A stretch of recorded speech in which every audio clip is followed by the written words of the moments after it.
Hey, it's Weekend Gabe here, holding down your Tuesday nights right before Christmas, Friday.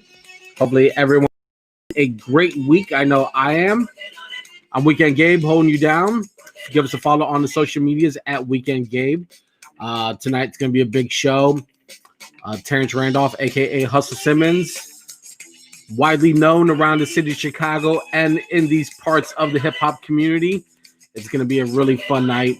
So I'm really looking forward to him jumping on and joining to talk about his journey, what he's doing, how did he manage during the quarantine this year, what kind of plans got disrupted because of it, and then what he has planned for 2021. So I'm really looking forward to jumping on and exploring with him tonight. So he's going to be our sole guest. We will obviously not be on Friday for Christmas Day, so we'll bounce back next Tuesday and try to round out 2020 strong. So we'll see how that goes.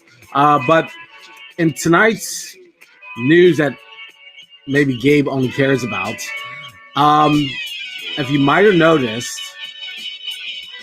that your United States government passed a stimulus bill that includes a lot of stimulating, but not my pocket or yours. So tonight is a bit of a plot twist that outgoing President Trump is now essentially threatening not to sign the bill unless it includes more money directly paid to Americans other than the $600 that is in the bill currently that the Senate and Congress has on his desk. And we'll see how that goes. But bill checks were expected to go out next week, as soon as next week. The delay in signing may disrupt that, I imagine, but we'll see. I'm pretty sure that everyone can use an extra $600, although it won't do much to pay any of that backlog of rent or mortgage that Americans have. But, you know, I'm sure that people will figure it out, as they often do. So there's that. I know that we're like almost a year into this quarantine new world that we're in, and I thought that folks would be better prepared to stop getting in your space, the 6 feet of space. But I was at the store yesterday, and folks respect the boundaries that we've established, and we really need to understand not to invade my airspace. And the gentleman had the audacity to then say, I don't have COVID. Well, that's great. I'm glad you believe you don't have it, but I don't know that for certainty. So let's not do that. I don't care if you tell me you don't have COVID, because guess what? I still don't believe you because I don't know you. But the gentleman did tell me that he takes 2 showers a day, which is fantastic. And I'm glad that hygiene is a high priority in these streets. If you haven't noticed, Diane Warwick is on the social medias on Twitter, and she is a phenomenal follow. Who would ever thunk? She's just roping in and dishing out all types of clapbacks and roping in celebrities. And like, she was with Chance the Rapper. She's like, why does a rapper have to put rapper in his name? And it was just like a really cute exchange. So Diane Warwick is a great follow this week. The NBA season kicks off this Friday. I think it's Christmas Day, which is crazy. No, actually tonight. What am I tripping for? It looks like the Nets and the Warriors. I don't know. And it looks like Chris Webber's already in some trouble. He said of Steph Curry, who has his hair braided, quote, "You got your hair braided. Well, you need to brush your hair." Well, damn. I'm not sure Chris Webber still is not a great commentary person, but to each his own. Trying to think like what as we wind down the year, trying to think of like what I really want to work on. And obviously everyone every year says weight, you know, they want to lose weight. And I'm one of those many a million people that wants to do that work. Haven't been very successful at it, but maybe 2021 might change things. But just really looking forward to starting afresh in the new year. I'm curious to ask, this. I'm afraid to say it's a joke because a lot of people did take this very seriously. Yesterday was December 21st. There had been an ongoing tweet that suggested that Black people would activate their powers. And there were a lot of commentary and tweets and memes about that, which were good for the soul and good for laughter. And if you missed any of that, shame on you. It was just a field day of laughter. I'm trying to see what else is on the docket tonight. Locally, there's still a lot of fallout from the Chicago police invasion or house invasion of a poor woman who had no idea what was going on, and when the cops kicked in her door 2 years ago. There's still a lot of fallout from that. And then I'm looking forward to Friday. Both Soul and Wonder Woman 84 are going to be coming out HBO Max and Disney Plus. So I will not be doing anything on Christmas Day. We've already decided that we won't be visiting family. So today I was out dropping off gifts and getting gifts. So we're, with the family. So it's sad because I think the kids enjoy the interaction with their grandparents, and not being able to do that this year is a real bummer. But we're going to do the Zoom. I think a lot of families are doing that. So we'll end up doing a Zoom experience. And, we'll see how that goes on Friday or Christmas Eve when we try to open up our gifts virtually. But yeah, that's kind of what it is. So Friday, I'm not doing a damn thing. I don't know about you guys. I did see Ma Rainey last night, and it's phenomenal. It's absolutely phenomenal. And I highly encourage you, if you have some downtime. I know I have a little bit. Ma Rainey's Black Bottom. If you have some time this week, please go out and check it out. It is phenomenal. Why can't I remember? I should know this. I'm blanking out, and I should know this. Chadwick Boseman. If there's been a lot of speculation that he would probably win be up for an Oscar nomination for his performance in the film, and I think if you watch the film, you would definitely agree that that's very, very likely that's going to happen. Absolute phenomenal performance. Looks like our next guest is joining us. So I'm going to switch over out of news that only Gabe cares about and pod down a little Dilla. I was in my Dilla bag today, which is cool, but I don't even know if Twitch is going to really allow us to play that later on. But joining us now here on Weekend at Gabe's, friend of the show. Never met him in real life, but I really look forward to it. Terence Randolph, a.k.a. Hustle Simmons. Good evening, sir. How are you? What's going on, brother? Good, man. I've been looking forward to this for a very long time. Yeah, we've been trying to put this together for a while now, so I'm glad that we was finally able to make this happen. It took the world to end for a lot of things to happen, so that seems to be the way things are moving. But it's all good. How are you, sir? Man, I'm good, man. At home, chilling, hanging out. Is home here, or is it in LA or somewhere not in Chicago? It's here. It's here in Chicago. Okay. Here in Chicago. I thought I might have read that you moved west, or you were out west. No, like last year I was literally on the road. I mean, I think last year I probably only spent a week in Chicago, like for a full week, probably only once in Chicago. Yeah. I was on the road with Rocky and doing a lot of stuff and spending time, in my second home, Atlanta. I'm in Atlanta a lot. So man, I'll be traveling. But this year the world went on lockdown. So I've been spending my time here in Chicago. So it's been cool. No complaint. When I first when I was beginning this journey into broadcasting, and I was doing my show at Columbia as a senior, and I would talk to all these artists, and this is like when the trek to Atlanta for Chicago artists was like a thing, and even still now it is. It's not a thing. It happens. Yeah. What is the attraction for Chicago artists to venture? Is it for career purposes? Is it for opportunities that just aren't here in Chicago? Like, how do we like close that gap so that artists don't feel the need to have to, explore into other cities that aren't home? Or is it a good thing that they're doing it? Maybe you have some take on this. It's a few things. Atlanta, everybody is working. You know what I'm saying? Atlanta is just a city where everybody is wait, is Gabe still there? Yeah, I'm here. Oh, okay.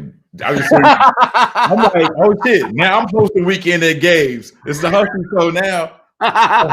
Go in.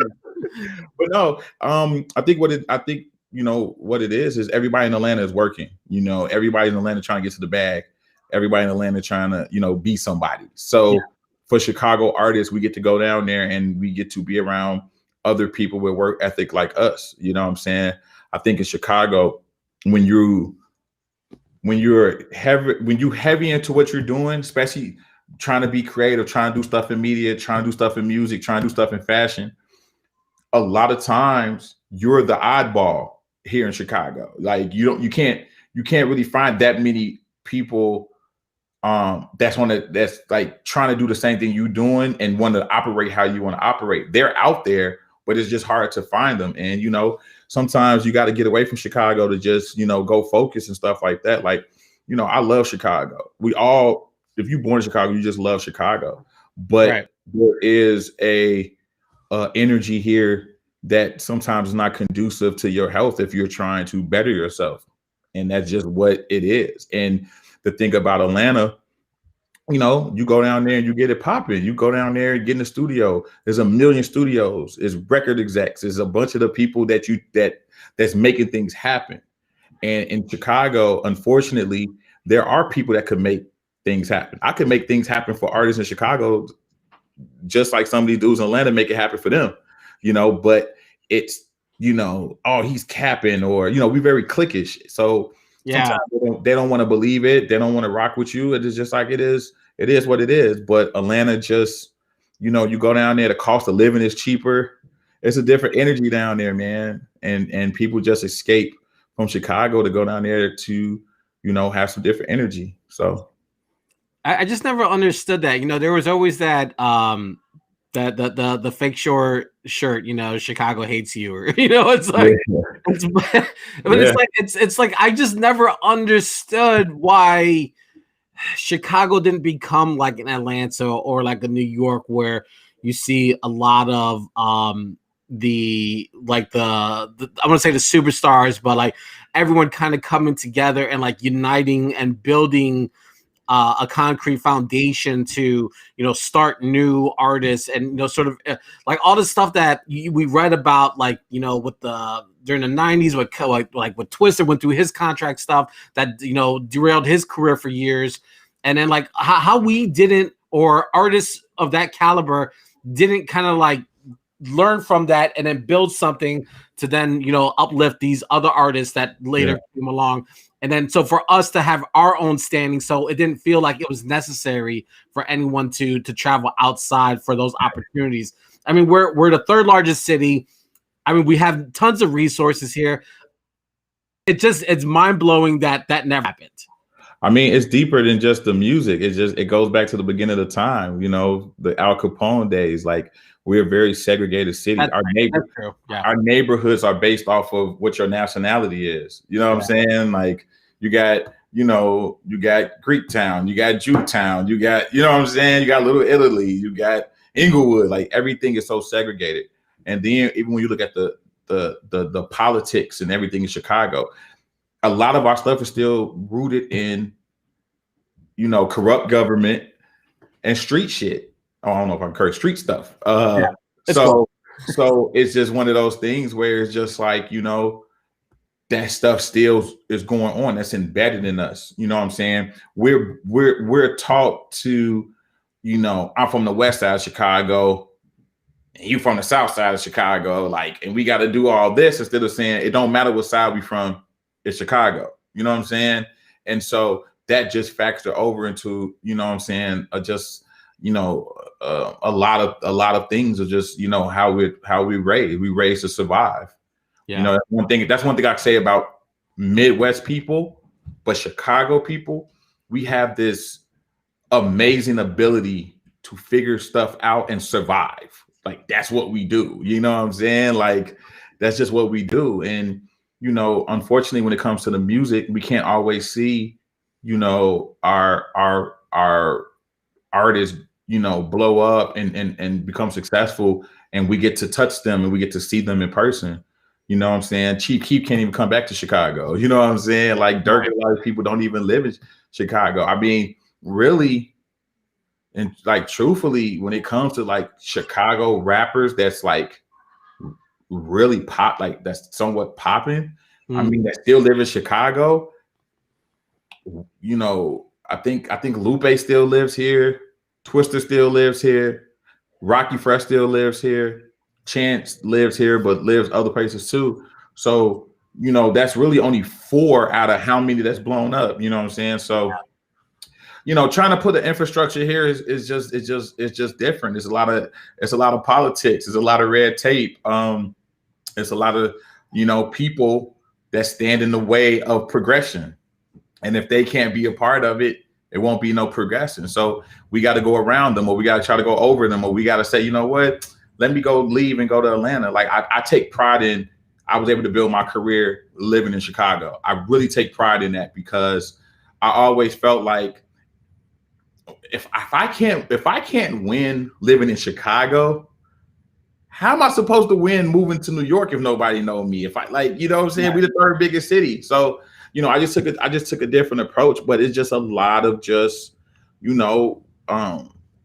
politicking and different stuff. And that's why I chose to, pretty much do a lot of things by myself and on my own accord. Now, I had people that was part of, my journey, obviously, but for the most part, the majority of stuff I did myself and just did it my way. And I just said, you know what, I'm going to show and prove. And that's just how it's been. Now that I'm older, I want to work with more people. I want to give back. But, Chicago we all got chips on our shoulders. And, it's just an odd thing that I ask myself all the time. Like, can we have this infrastructure of everything the way these other cities have it? You know what I'm saying? Media hubs, music, fashion, like everything. Like, we got Joe Freshgoods. He's one of the biggest designers right now in the world. You know what I'm saying? We got Virgil, biggest designer in the world. We got, Don C. We got Kanye. You know what I'm saying? We got my homegirl Sheila. We got Dirk, Rocky, Kanye. Like, we got so many great people that come from this city. Obama. Like, we got so many great people come from this city. A lot of firepower. Yeah, right? That we should have this pride of like, no, like, let's do this. It's Chicago over everything, but we just don't. And hopefully, we'll get to that point. But I just try to play my part into bringing some positivity to the city and showing people that you can do it. And there's Chicago people who are looked at as so-called, industry or, peers or whatever, who don't like me and literally will, instead of just saying, hey, you know what, I might not like the dude, but he's definitely put on for the city. He definitely did this. They don't do that. They just want to be goofies and be haters. And it's like, that's fine, but do that over there. But they do it in public forums where it shows the outside world that Chicago's not united. Yeah. Where sometimes in other cities, people might bicker, might beef, but it's behind the scenes. You know what I'm saying? Because they like, yo, we got to keep the power within our city. You know what I'm saying? So we just handle things a little bit different. And like I said, we come from a gangster mob mentality city, and that's how we operate. Yeah, I always thought that that music or hip hop in general was kind of like that building force that's able to to bridge gaps, and where there isn't usually normally a way to resolve issues. The music would always kind of fill in those gaps, because there's a love for it and there's an appreciation for it. You have real skill, right? Yeah. So I always thought that as far as black and brown, hip hop was the guiding force to bringing and uniting people of color and even white people. But it just feels like you were saying, the city's just so segregated, lots based off communities. No matter where you're from, doesn't matter how great you are, if you live across the street and that's the place that we have issues with, that's going to remain in place until otherwise noted. So it's people making money off of it. Yeah, the crazy stuff that happens in Chicago, people monetize it. They monetize our violence. How many Vice and Revolts and all these documentaries with the same people talking about the violence in Chicago? The violence is crazy in Chicago, but it's crazy in other cities. The difference is we have people that really making money off of it. You know what I'm saying? Like when some of these rappers rap certain stuff, that's not a gimmick. That's real. That's a real reality of what's going on. So it becomes bigger. That's the thing people focus on, because that's what people care about. You see some of the toughest rappers talking about, I ain't going to Chirac. You know what I'm saying? It's become its own phenomenon. Yeah. But they've seen, our rappers getting killed. You know what I'm saying? And becoming we have people who have been killed in Chicago who have become these legendary figures, and the outside world don't understand that this real stuff going on here. So they monetize it. And so when they see some of these rappers make money off the stuff, that becomes the narrative, instead of understanding that it's so much dope stuff that goes on in Chicago that just don't get mentioned. People are oh, I'm scared to come to Chicago. Bro, no one's telling you to come to Chicago and go to the hood. People land at O'Hare or Midway and take yourself to some place that's nice, and don't be trying to go. People, at one point people like, hey, I want to go see where they shot Candyman. Bro, that's not even there no more. It's a Target right now. So people remember that type of stuff. It's just crazy. But those of us with platforms, we have to, use our platforms to talk about the good things. So that's why when people talk about, Chirac or Chicago's crazy and stuff, I'm tired of the violence too. It's times where I'm just fed up. You know what I'm saying? But Chicago made me who I am, and there's way more things that's beautiful about Chicago than not beautiful. So I try to talk about those things. And let's be real. If you look at some of the crime and the murder rate, I mean, when the Bulls was winning their championships, it was crazy in Chicago. It was 800, 900 murders. Yeah. Yeah, but 90 is crazy. Yeah. That wasn't the narrative, because our music wasn't reflecting it. The narrative was Chicago is great because we got Michael Jordan, who was the positive, figure for Chicago. So that what the narrative was. I want to be like Mike, but a lot of those courts that they were shooting at, that they was making those commercials at, wasn't the best neighborhoods. But I want to be like Mike. That was what the narrative was, because it fits. But now, our teams ain't that great, but it's a lot of, black and brown, people making millions of dollars off the music that's reflective of what's going on. So then that's what people want to go and, harp on. So, we just got to do a better job of, controlling our narrative and those true Chicagoans telling the story the right way. Yeah. Well, I'm glad you mentioned that, because I wanted to segue into your journey. I dug up this old interview from a decade ago, and you were kind of explaining, you were doing an interview with someone, and you were talking about how you were at Adidas, you were somewhere really on the bottom of the totem pole. You pitched this idea, this marketing idea. They gave you a shot, and that became kind of, I guess, maybe the early beginnings of a Hustlepalooza. And you're cultivating, art, fashion, design, music, and it blew up, and then Adidas kind of like shitted on you and didn't really give you the props that you deserved, and you're like, and they were like, well, go start your own thing. Yeah. You're like, I think I will. But it, like, you know, like having that motivation to do that and tie in your resources and your networking. It was that like, because when you were in school, like, and you're studying marketing, and I didn't even know like you were studying biology as well, which is crazy. We'll get to that in a second. But you were like, did you kind of have the plan for that, or did you just think I'll work for some corporate 500 place and I'll be fine with that, or did you like, was that the moment you're like, no, what, I need to like control my own narrative? Bro, I was going. So yeah, I went to DePaul. You know, at first it was computer science, and then changed to bio. And my mom wanted me to be a doctor. I was like, nah, this ain't for me. I was partying, I didn't like blood. And you know, a girl I was dating, you know, told me to go to art school for fashion marketing because she thought I was fly, and you know, she said I was very persuasive, and you know, had this like weird way of like, you know, I would see stuff and be like, man, they should have did it this way. So when I was literally going to fashion school because I wanted to be like Dave Jeff. I wanted to graduate. My end goal was to own a sneaker store. I wanted to be a Dave Quality Meats, an A-Life. Like that's what I wanted to do. But I'm a hustler, and I was trying to figure out some things. And so when I got the job at Adidas, you know, John Gracie, I'm always gonna love John Gracie. I'm gonna hit him on Facebook.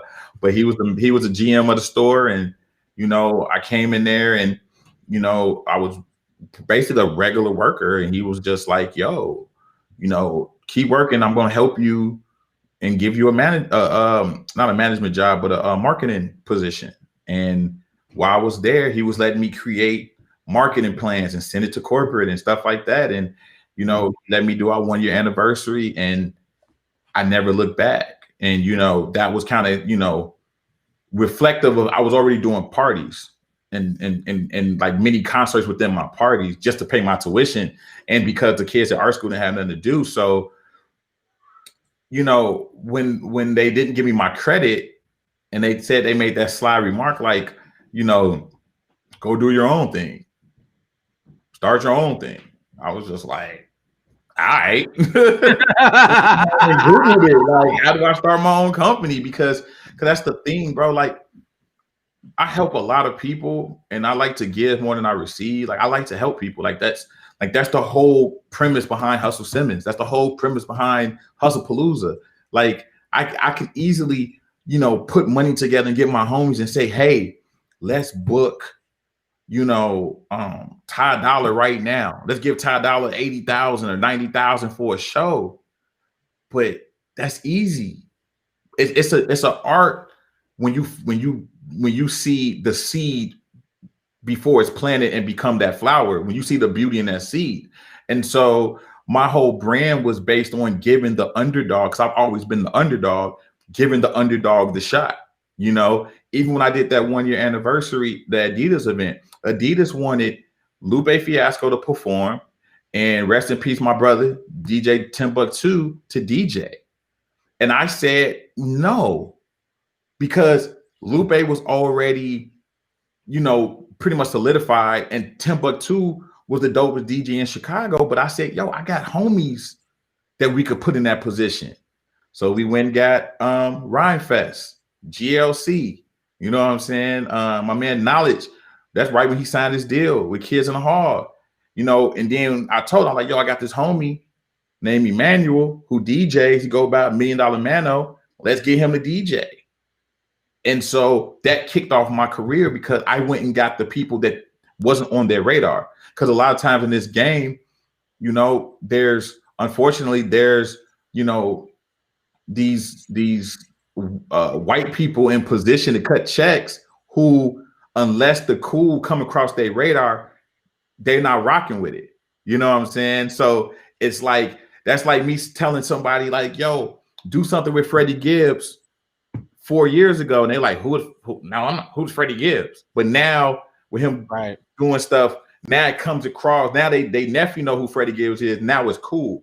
So I just always tried to be that guy that just, was just early in things and just and seeing, different people. Freddie Gibbs did my first South by Southwest show before he blew up. You know what I'm saying? A lot of people that was on my shows, so I really took pride in that. And that's what my whole career been based off, doing what people told me I couldn't do. And I've had numerous moments in my career that to me are legendary. And I'm proud of that. But my whole thing was just like, how can I help the underdog? How can I help others? And in 15 years of doing this, I've been blessed tenfold, for playing my part. And I'm not gonna stop. Yeah. I mean, right now, like, so you're let's list off the itinerary of things you're doing. First, you're still working with Rocky Fresh on his career, right? Yes, sir. I was just with him a few hours ago. He just went and picked up his new 2021 one of one BMW X6. We just went and picked it up from the dealership. He got it built, so we were celebrating that. Working with Rocky, man. His new album about to drop next February. It's amazing. Still working with him. I still have my company Watershed, so I manage him. I manage a rapper out of Baltimore named Dapper Dan Midas, who's he's fire. And he's gonna, break down a lot of barriers because he's a gay rapper. So it's like Dapper, put like this. You could take Dapper Dan. How do I describe him? His music. He's Lady Gaga mixed with Nicki Minaj mixed with Griselda. Fascinating. Okay, I'm interested. So it's like he has an album called Beautiful Gowns that sound like something like a Lady Gaga, Nicki Minaj thing, where it's really bright and colorful. We put wigs on and just it's more popish. And then from taking label meetings, a lot of A&Rs was kind of like, all right, here go this 6 foot, 300-pound gay guy who's making all this like, popish music, but he used to be a battle rapper in the streets of Baltimore. So then they was kind of like, where's your real rap set? So we got to a point where we was like, all right, let's make an album like that. So he made an album called The Ballad of Omar, based off the character Omar off The Wire, who was a known street dude who was robbing the neighborhood, but he also was gay. So we made an album that was strictly hip hop, boom bap, bars. Like it's literally something that it would sound like it came out the Griselda camp. So he's just an interesting figure. So we working with him. He just dropped a new song called Stop My Bag. Billboard just talked about it. So he's doing his thing. I also have an artist out of Detroit. Her name is Charity. She's a singer-songwriter. She plays guitar. She has an album called Tenderheaded. She's signed to an independent label through Caroline. She's super, super dope. We about to drop the deluxe to her album first quarter of next year. I just signed a new artist named So Candy. She's an ex Houston Texans cheerleader. She's a fitness influencer online, but she raps and she's dope as hell. So I actually signed her off of Clubhouse. Like I literally been finding artists and signing artists off Clubhouse. So really, so I still got that. I'm always going to be into music. But I got a photographer, Sean Andrew, who's one of the biggest photographers in Chicago. Got him, about to take him to the next level. But then I'm doing my Martell. I'm still a brand ambassador for Martell, cognac, and tequila. I mean, Avion tequila. I got a bunch of stuff. I just it sounds like it. Yeah, I just hit the venture capitalist point of my life. So I've been investing in startups and like different stuff like that, man. And hey, bro, I'm like literally just out here having fun and doing things that I would do for free. You know what I'm saying? The people that I would work with for free. So I'm blessed because I get paid to have fun. But 2021 is really the year for me to show and prove with my artists because Rocky is legendary in his own right. And yet certain people still don't want to give him his credit because they feel like you was legendary in the blog era, you know what I'm saying? But now it's about if you pulling up in the Wraith, and if you got a stack of money, and if you Grammy nominated, if you plaqued up. So we like, oh, okay, y'all don't want to believe it, we on your ass. So that's where we at right now. So right, all my artists, man, we coming crazy 2021. I'm focused. It's about to be a great year, man. And I'm just looking forward to it. I stay working, bro. And it's funny. I see you. No one knows what I do for a living, and I like it that way. They just know I'm hustling. You know what I'm saying? And I don't do nothing illegal. So no, man, I'm really blessed, bro. And I'm definitely just working with some amazing creatives, and I'm really surrounding myself by people that, you know, really inspire me. So, you know, I'm just really excited about the things that's coming up. And, you know, and I'm honored to do interviews like this, where it's people who have from afar watched my career and seen the things that I've done, you know, because it's a lot of people who they see it, but they choose to put their blinders on. It's like, I get it.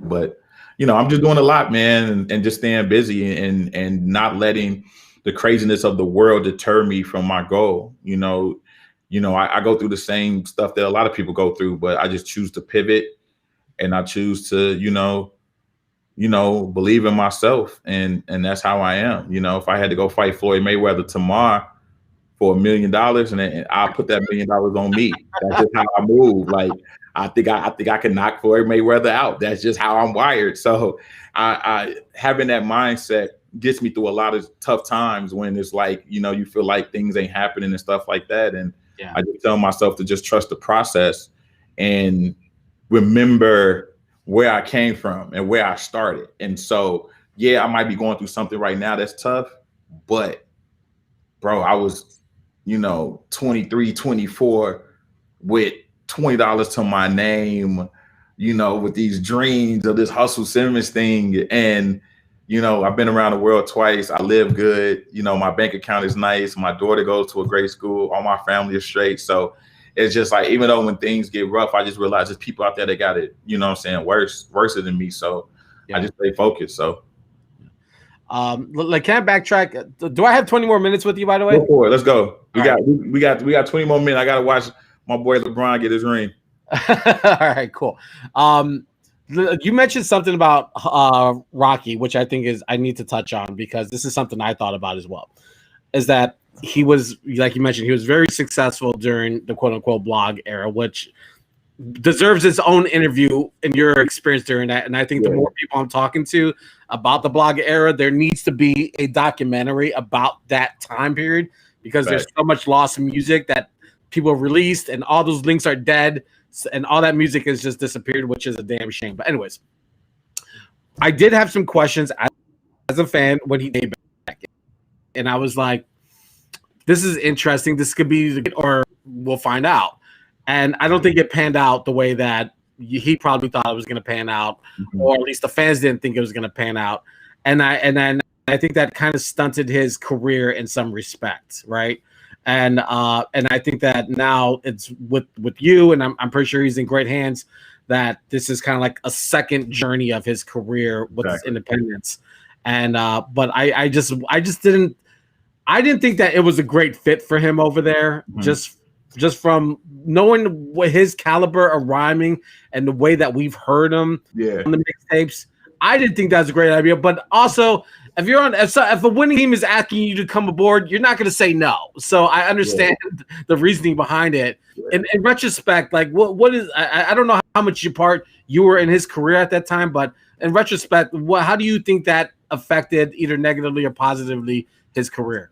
I think what people don't really realize is that when he signed to Maybach, they were becoming the hottest label in the game. Maybach hadn't still all the way became MMG at that time. Meek hadn't all the way blown up. You know what I'm saying? Like, you know, Rocky had been touring with Fallout, with touring with Patrick Stump. We were doing records with Patrick Stump, Good Charlotte. You know, we had records with people, you know, people don't even realize that, like, Virgil Abloh creative directed our second album cover. You know, Alayli May, who's now one of the biggest fashion influencers, was, you know, the girl in, you know, one of Rocky's videos off of, you know, Driving 88. So when we signed, it came down between Bad Boy and Maybach Music. Really? And I was pushing for him to go Bad Boy. But, you know, Maybach, what the plan that Maybach had for him was actually a great plan, you know, but, you know, things happened. So people looked at it as like Rocky wasn't a good fit for MMG because MMG had, you know, Meek Mill, Wale, you know, Ross, and it would look more like it was too street. But if you look at somebody like Cash Money, Drake ain't a fit for Cash Money. If you really look at the history of Cash Money and their street label, when you bring somebody like Drake in, it's like, I don't know if that's a great fit. But Rick Ross was a genius in understanding that we need the college kids. We need middle America. We got the streets. We need the hottest dude that has not only street fans, but the other fans. You know what I'm saying? And Rocky had that. So Rocky wasn't supposed to come there and be, you know, I'm a gangster. Yeah. He was supposed to come there and carry that MMG flag and take it to the colleges and say, hey, he's supposed to be the Drake for Cash Money. You know what I'm saying? He's supposed to be that Drake for MMG.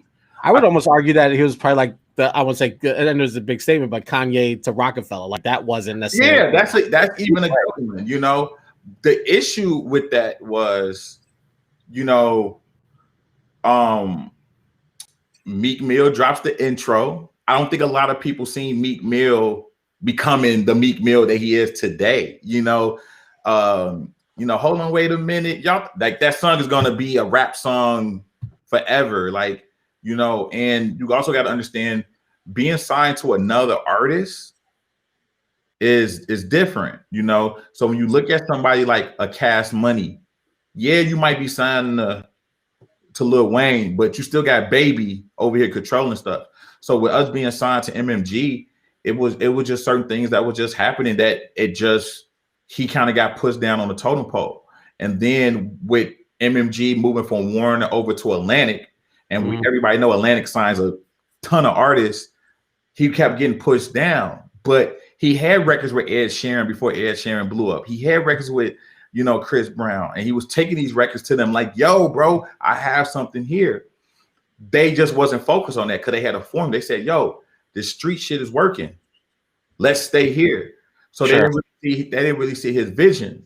Now, it stunted him in the fact of him not being able to stay current with how music was going because he got handcuffed and couldn't put his music on streaming because the numbers that we did with Driving 88, Electric Highway, like we was breaking records on Dat Piff and my mixtapes. Like we was doing 1 million downloads in a couple of days. Like we was breaking the servers. Like the fans was there. You know what I'm saying? But it just you know, he got lost in the shuffle.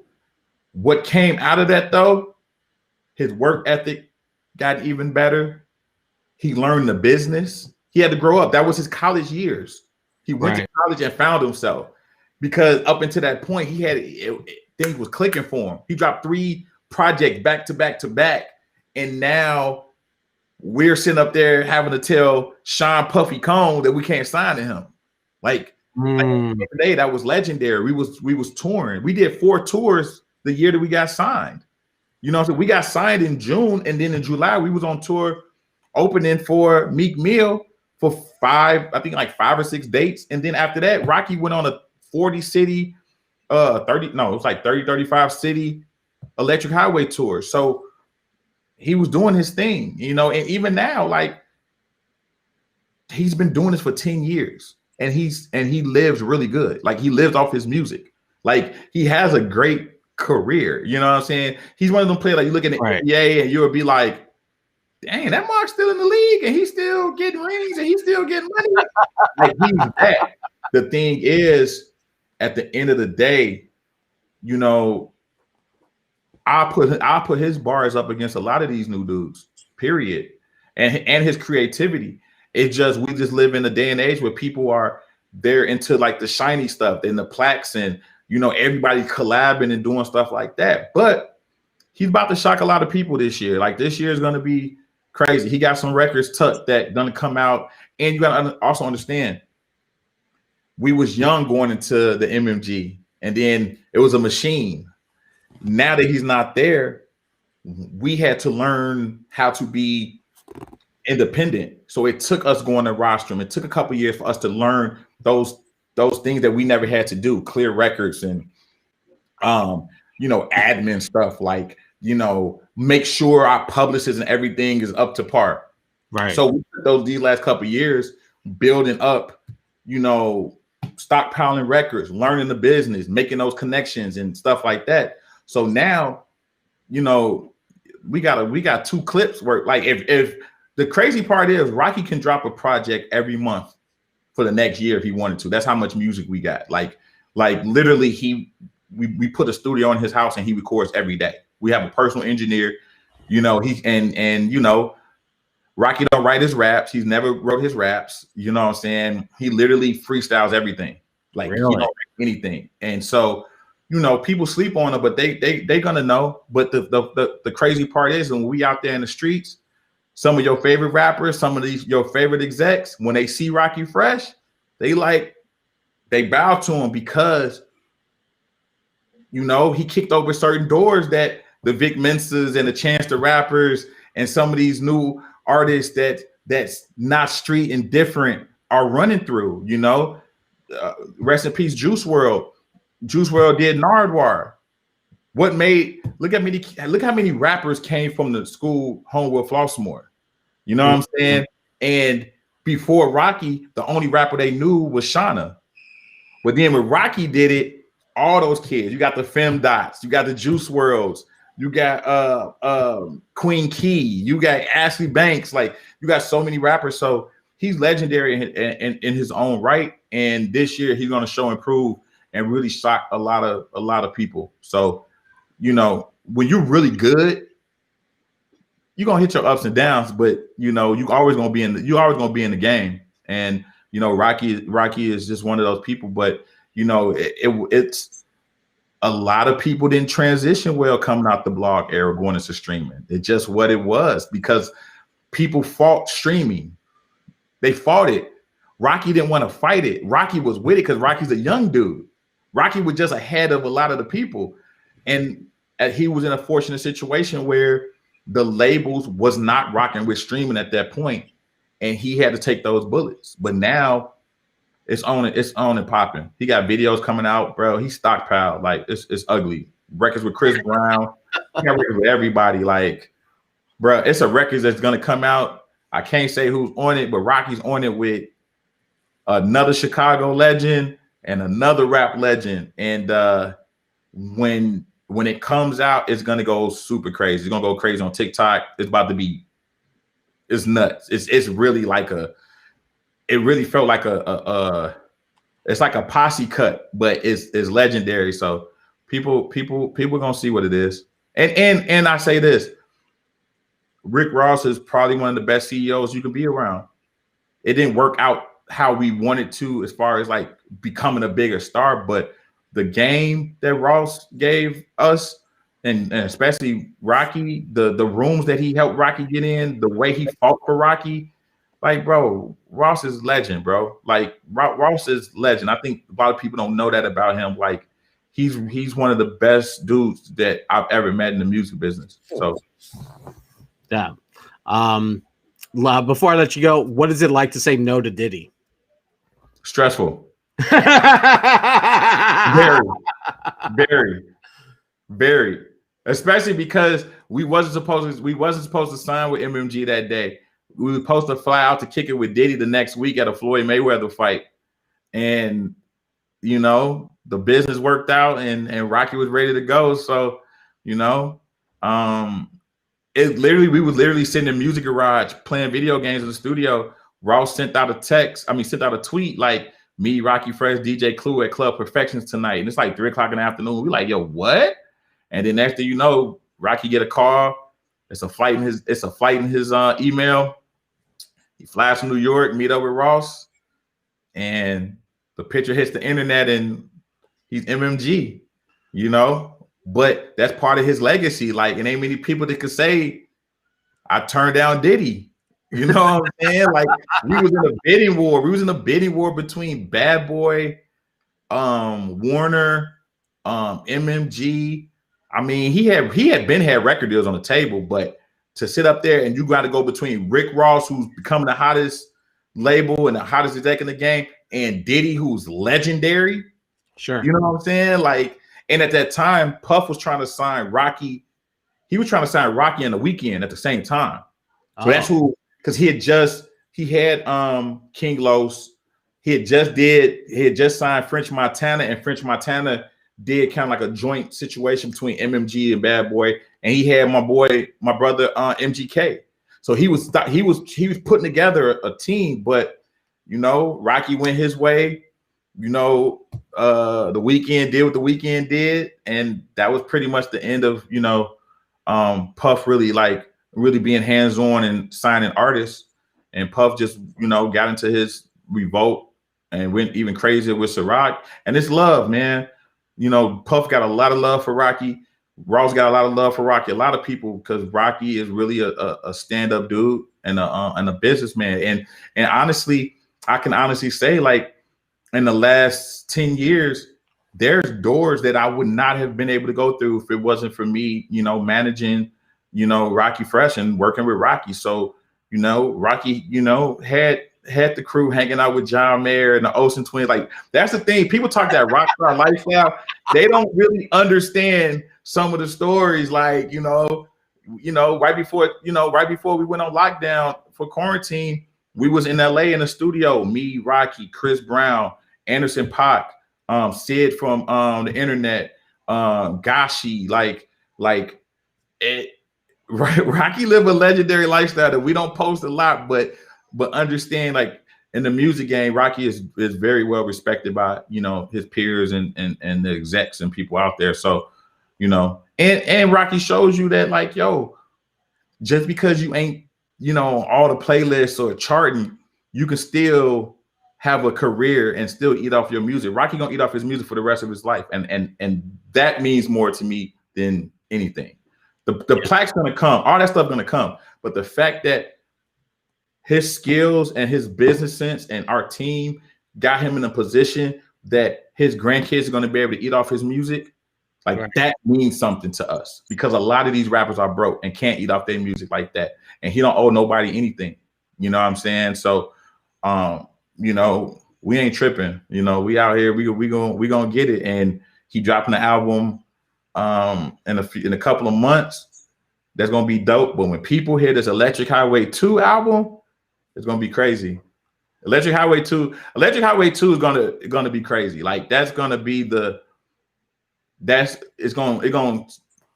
that's how people gonna be. It's gonna be like LeBron revenge tour. Like, it's gonna be ugly for a lot of people. So, you know, I'm excited. I'm excited for it. And we gonna get Rocky on here. We need Rocky on here ASAP. Rocky can tell you some stuff, like, but he's definitely, as his big brother, he's definitely legendary for sure. Anybody I worked with, he's done some legendary shit and been in some rooms where I'm just like, bro, that's like, Rocky, how do you know the Olsen twins? Oh no, Mary Kate and that's the homies, huh? You know what I'm saying? Like people forget that, like, he was touring with G-Eazy, like Tory Lane used to open for Rocky, Chance the Rapper used to open for Rocky. You know what I'm saying? Like, you know, one of the first big crowds that Ty Dolla $ign ever performed, I think it was like the something block party in New York. Rocky brought Ty Dolla $ign out. Like, Rocky has been very, very, you know what I'm saying, legendary. He birthed a lot of these new rappers. And, you know, I'm way more outspoken than he is, but the facts are the facts, bro. And you know, me and him both done a lot for Chicago, but we was just fortunate enough to be a part of that Chicago run, you know, and you know, LEP Bogus Boys going crazy, YP, King Louis, like, you know what I'm saying, when Dirk, Reese, and Keith signed, like, we was part of that. We was part of that, but no one seen him sign to MMG. Like, and it's funny because I told Andrew Barber, I said, "Yo, bro, we're in a bidding war between Puff and Maybach Music," and he was like, "What?" I'm like, "Yeah, we really are." He was like, "You're lying." I'm like, "Okay." And then literally 2 or 3 weeks later, we go Rocky Fresh with an MMG chain, like, you know. So that's how it is. Like we talk our stuff, but we make a lot of moves behind the scenes that people don't know, and we just rather show them. So we got some more tricks up our sleeve, and got some more big announcements that's gonna come out in the next few months. That's gonna really shock a lot of people. So definitely stay tuned with that. But you know, I wouldn't be where I'm at without, you know, Chicago and the people that supported my Hustle Palooza and the artists that I work with, you know, mainly, you know what I'm saying, Rocky. But, you know, I got to thank Cole. I got to thank J. Cole. I got to thank Big Sean. I got to thank Wale, you know, for letting me, you know, be a part of their journey. You know what I'm saying? Like, right.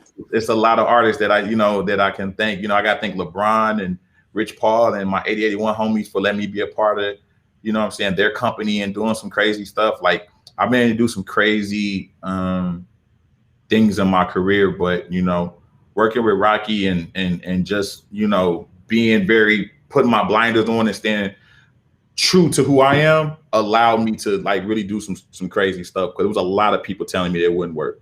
So, you know, I brought Jay-Z and LeBron to the shrine and Jeezy. So that's legendary in itself. But, you know, it's a lot more chapters to the story that we writing. And the next time I do an interview with you, we gonna come back to what we just said, and I'm gonna be like, yeah, remember I told you? And then there's gonna be some crazy stuff. But, you know, definitely when we get Rocky on here, Rocky gonna tell you some crazy, you know, stories. Like you haven't kicked it unless you gotten drunk with the Olsen twins and John Mayer.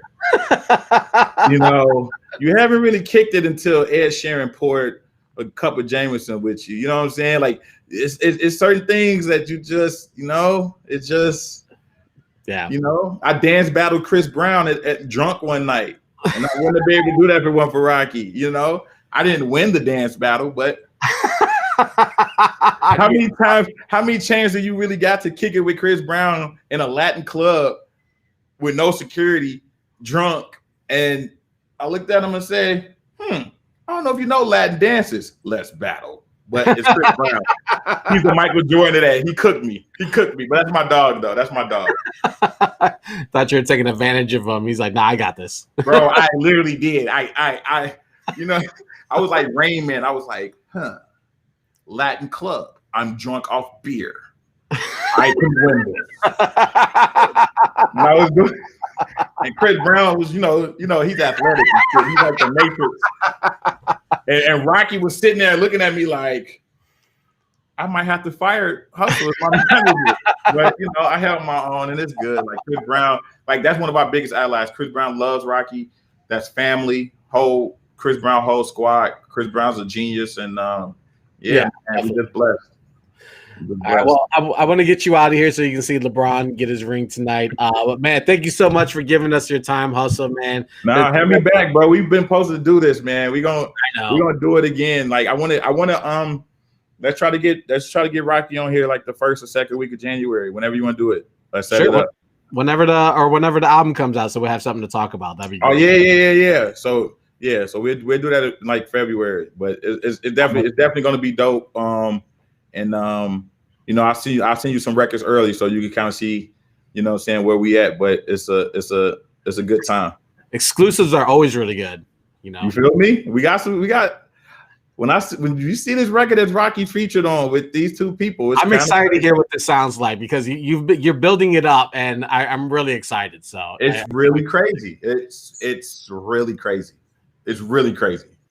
Like, it's like the best blog era posse cut. But it's a blog era posse cut for TikTok. You're able to fit a square peg through a circle hole. I'm impressed. It's definitely like, you know what I'm saying, legendary. But that's what we on. We trying to shock the world 2021. So, you know what I'm saying, I'll send you the record and stuff, and You know what I'm talking about. You'll get the vision. Fantastic. Well, I wish you a fantastic new year. Great 2020. Man, same to you, man. Have a great holidays, bro. I most certainly will. Sounds like you guys have a great 2021 planned up. So I'm excited to see what you guys are going to do. Not only Rocky, but the rest of your roster. I'm really excited to see where you guys are going to go. Man, thank you. Definitely keep us. Thank you, bro. But thanks for having me. Anytime you need me, man, I'm there. And I can't wait to get Rocky on here, man, so he can tell you the Olsen twins, John Mayer story. That's kind of crazy. Just rap stories. That's the entire hour would be just rap stories, and I'm with it. He could do an hour just off legendary, Ross MMG stories. Like you gotta understand, bro. We not street kids. Like we from the hood, but he went to HF. We both went to high school in the Birds, bro. And we was in a situation where we was around some killers. So bro got he could tell the story better than me because some of the story I was just there because I was the manager and the homie, but he got some crazy stories that is gonna be dope. So I'm hoping that you're starting your memoirs so you don't forget any of this stuff. So I would highly encourage you writing this stuff. Somebody just told me that. So one of my homies just hit me up like, bro, we gotta put this stuff down, man. So when you old, you can look back at it. And I'm like, yeah. Dude, you probably got like another some of these stories you need NDAs though, bro. It's kind of crazy. The blog era was crazy because social media wasn't as going nuts like it is today. Right. So some of the stuff that we went through would never have happened in today's time with social media because you would have been like this. And it wasn't that. Like the fucking camera phones were 2.5 megapixels. Oh yeah, it's trash. Yeah. You know what I'm saying? So even if you do got pictures that look like Pac-Man, you can't make out what's going on. So, so thank God for that. Yeah, we sure, right? Blackberries, like, ugh. So you don't know if that was boobs or reindeer antlers. Like you don't know what's going on. Listen, I still my wife still has her BlackBerry and we turn it on every now and again. Look at videos. It's trash. There's like all the videos are just like on 56K internet. It's awful.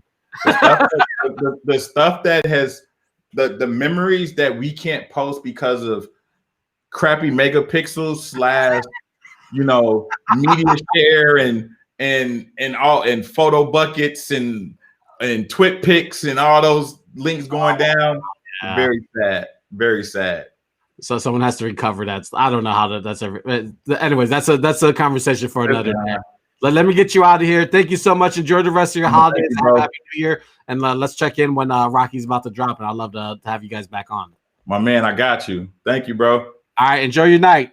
Man, you too. Happy holidays. Same to you and your family. All right, that was Hustle Simmons joining us here on Weekend at Gabe's. That's our time. Have a great Christmas, a great Hanukkah, great whatever you're celebrating. Just be safe, whatever you're doing, and we'll be back here next Tuesday with another great guest, I'm sure. And then we'll wrap up 2020 in the best way we know how. All right, everyone, have a great Friday, Tuesday. I thought today was Friday. Tuesday night. Peace.